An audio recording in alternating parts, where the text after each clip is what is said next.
کل چوتھا دور ہوا طالبان کے ساتھ پاکستان کا، لیکن وہ دور بھی کامیاب نہیں ہو سکا۔ اس طرح طالبان اور پاکستان کے ڈائیلاگ ناکام ہو گئے اور اب معاملات جو ہیں مجھے نہیں لگتا کہ کسی طرح سیٹل ہو سکیں گے۔ دونوں جو وفد ہیں وہ واپس آ چکے ہیں۔ اس کے ساتھ ہی خواجہ اسد صاحب وزیر دفاع انہوں نے یہ اعلان کیا ہے کہ اگر پاکستان کے اندر دہشت گردی ہوئی تو ہم افغانستان کے اندر گھس کے ماریں گے، اور ساتھ ان کا یہ کہنا ہے کہ افغانوں کو دوبارہ غاروں کے اندر دھکیل دیں گے۔ تو پاکستان نے اپنی طرف سے اعلان جنگ کر دیا ہے۔ اب یہ جو ہمارا مغربی بارڈر ہے اس کی صورتحال کیا ہوگی آنے والے دنوں میں، کیونکہ مشرقی بارڈر کے اوپر بھی بہت زیادہ تبدیلیاں آ رہی ہیں۔ یہ ایک بڑا سوال ہے جو آج کے شو میں ہم ڈسکس کریں گے، اور اس کے ساتھ ساتھ غزہ کے اندر اب اسرائیل نے دوبارہ حملے کرنے شروع کر دیے۔ 105 لوگ وہاں پہ ایک رات میں شہید ہو چکے ہیں، جس میں 35 بچے بھی شامل ہیں، اور یہ خبریں اب آنی شروع ہو گئی ہیں کہ پاکستان نے یہ فیصلہ کر لیا ہے کہ اپنی فوج فلسطین بھجوا دی جائے، اور یہ وہ فوج ان 8 ملکوں کی فوج کا حصہ ہوگی جس نے وہاں پہ امن قائم کرنا ہے۔ تو کیا پاکستان کمیٹڈ ہے اس معاملے میں؟ اور جب پاکستانی فوج وہاں پہ جائے گی تو ایک نیا سینیریو کریٹ ہوگا، وہ کس ٹائپ کا ہوگا، یہ بھی آج کے شو میں ڈسکس کریں گے۔ اور اس کے ساتھ ساتھ آزاد کشمیر سے بھی کوئی بہت اچھی خبریں نہیں آ رہی، وہاں پہ حکومت تبدیل ہو رہی ہے، ایک وہاں پہ پولیٹیکل ٹرمائل وہاں پہ بھی پیدا ہو رہا ہے۔ تو ایک سائڈ پہ باہر کے محاذ ہیں اور پھر پاکستان کے اندر 2 محاذ، ایک خیبر پختونخوا کے اندر اور ایک کشمیر کے اندر بھی ہو گیا۔ تو جو پاکستان کی اندرونی صورتحال ہے کہیں بیرونی صورتحال کے ساتھ ملٹیپلائی کر کے پاکستان کو نقصان تو نہیں پہنچا دے گی، یہ بھی ایک سوال ہے جو آج کے شو میں ڈسکس کریں گے۔ ہمارے آج کے مہمانوں کا 2 پینلز ہیں۔ پہلے پینل میں میجر جنرل ریٹائرڈ زاہد محمود صاحب ہمارے ساتھ دفاعی تجزیہ کار ہیں، اور ان کے ساتھ دوسرے نیشنل سیکیورٹی ایکسپرٹ ہیں سید محمد علی، جبکہ پروگرام کا جو دوسرا حصہ ہوگا اس میں مسعود خان صاحب ہوں گے، سابق سفیر بھی ہیں اور یہ صدر بھی رہے ہیں آزاد کشمیر میں۔ سب سے پہلے جنرل صاحب آپ کی طرف آؤں گا۔ سر، یہ بہت زیادہ امید تھی پاکستان کو کہ کیونکہ ہم نے طالبان کو بہت زیادہ سپورٹ کی تھی، بلکہ پورے افغانوں کو بہت زیادہ سپورٹ کی، اور طالبان تو کیوں رہی پاکستان کے اندر ہے، تو ہمیں بڑی امید تھی کہ وہ ہمارے ساتھ دھوکہ نہیں کریں گے۔ لیکن اب ظاہر ہے جس کو پنجابی میں کہتے ہیں کیڑا کیڑا ہو گیا ہے، وہ اپنے سائڈ پہ بیٹھ کے کہہ رہے ہیں کہ ہم اسلام آباد کے اوپر حملہ کریں گے، ہم نے بھی ان کو دھمکی دے دی ہے کہ غاروں میں دھکیل دیں گے۔ آنے والی صورتحال کیا ہوگی؟ بسم اللہ الرحمن الرحیم۔ Thank you very much for the invite Javed صاحب، اور محمد علی صاحب کو بھی میرا بہت سلام۔ دیکھیں، یہ جو آپ نے بات کی نا کہ جی وہ ایک امید کی جا رہی تھی یا افغان طالبان سے ایک ایکسپیکٹیشنز تھی، no it was not like that جی۔ ہمیں تو کانشیس آپٹمزم تھا، بیکاز اگر تو وہ افغانستان کے لیے کوئی پالیسی لے کر آتے، ڈائیلاگ لے کے آتے افغانستان کی عوام کی اسپائریشنز کے مطابق، ان کی فیوچر کے مطابق،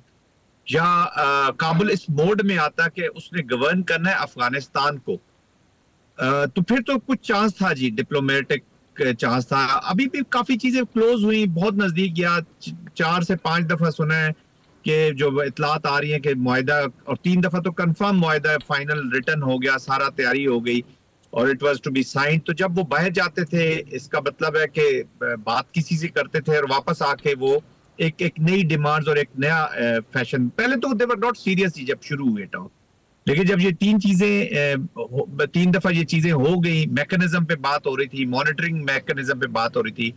اور 3rd ڈے تو اطلاعات بھی آ رہی تھی کہ جی بس وہ سائن ہو جائے گا ابھی تھوڑی دیر میں، ہوا چاہ رہا ہے، اور اچانک جب آخری ان کی بات چیت ہوئی ہے، اس کا مطلب یہ ہے کہ دیر آر اسپوائلرز۔ اس کا مطلب یہ ہے نمبر 2 کہ ایک تو اسپوائلرز اس میں ہیں، اور نمبر 2 یہ ہے کہ ان کا فل کنٹرول نہیں ہے جی، آپس میں بھی ڈویسو ہیں۔ فرنچائز کی جو مین بورڈ پہ تو طالبان لکھا ہوا ہے، طالبان افغانستان کا، لیکن اندر سے اپنے اپنے ان کے ایجنڈاز ہیں، تو وہیں سے پھر اپنی انسٹرکشنز بھی لیتے رہے۔ تو دیر از میتھڈ تو ہے اس میڈنس کے پیچھے، کیونکہ وہ اس فرکشن کو جاری رکھنا چاہتے ہیں، وہ اپنے آپ کو جو وار ریلیٹڈ اکانومی ہے اس کے ساتھ جڑا رکھنا چاہتے ہیں، اور اسی میں اپنی پاور میں رہ سکنا، وہ سمجھ رہے کہ اسی کی وجہ سے ہم پاور میں رہ سکیں گے۔ دیکھیں کوئی سٹرکچرڈ گورنمنٹ ہوتی تو ڈائیلاگ کی سمجھ آتی کہ کس طریقے سے کیا جائے، چونکہ یہ پیداوار ہی گن کی ہے، ایک چلڈرن آف کانفلکٹ ہے، اور گن لیڈ رول میں رہتی ہے، تو they are bound to be working around, یا جو انہوں نے اپنا جو بزنس آف دا ڈے کرنا ہے وہ فرکشن اور وار کے نزدیک ہی کرنا ہے جی۔ تو اور اس وقت وہ شاید سمجھنے ہے کہ پاکستان اس پوزیشن میں بھی نہیں ہے کہ ان کی ہر چیز مان لی جائے، but anyways I think کوشش تو ہم تھے، بٹ آگے چل کے ہم بات کر سکتے ہیں کہ اس کا فائدہ ہوگا یا نہیں ہوگا، یا کیسے جا رہا ہے یہ چیزیں جا سکتی ہیں۔ ٹھیک ہو گئے۔ سید محمد علی صاحب آپ کی طرف آنے، سر یہ فرمائیے پاکستان کے پاس اب آپشن کیا کیا ہے؟ ایک تو وار ہے، ظاہر ہے ہمارے مشرقی بارڈر کے اوپر بھی صورتحال آپ کے سامنے ایکسرسائز سٹارٹ ہو رہی ہیں. کل سے انڈیا ایکسرسائز سٹارٹ کر رہا ہے اور بڑے لمبا یہ پٹی ہے لمبی جس کے اوپر وہ ایکسرسائز سٹارٹ کر رہا ہے اور تینوں ان کی فوج انوالو ہوگی. اور اب دوسری سائڈ پہ ایک فرنٹ جو ہے نیا کھل رہا ہے افغانستان کی سائڈ سے. تو یہ جو 2 فرنٹ پار ہے کیا پاکستان کو سوٹ کرتی ہے اس وقت؟ یہ بہت شکریہ چودھری صاحب. میں سمجھتا ہوں کہ ڈیفینیٹلی اس وقت جو اسٹریٹجک انوائرمنٹ ہے اس خطے کا اور پاکستان کا وہ کافی کمپلیکس ہے اور obviously we need to tread carefully. اور میں اس کو کوئی اتفاق نہیں سمجھتا کہ ایک ایسے ٹائم پہ جب کہ افغانستان کے ساتھ ہمارے تعلقات کافی کشیدہ ہو گئے ہیں، اتنی لارج سکیل جو ٹرائی سروسز ملٹری ایکسرسائز ہے اور آفینسو مینوورز کے اوپر بیسڈ ہے. آرمی، ایئر فورس، نیوی جو بھارت کی ہے وہ اس وقت ایکسرسائزز پلان کر رہی ہے پاکستان کے بارڈر کے قریب، اور جو لیٹسٹ رپورٹس ہیں اس میں کمانڈو اور ڈرون یونٹس بھی جو ہیں وہ ڈپلوائے کی گئی ہیں. اور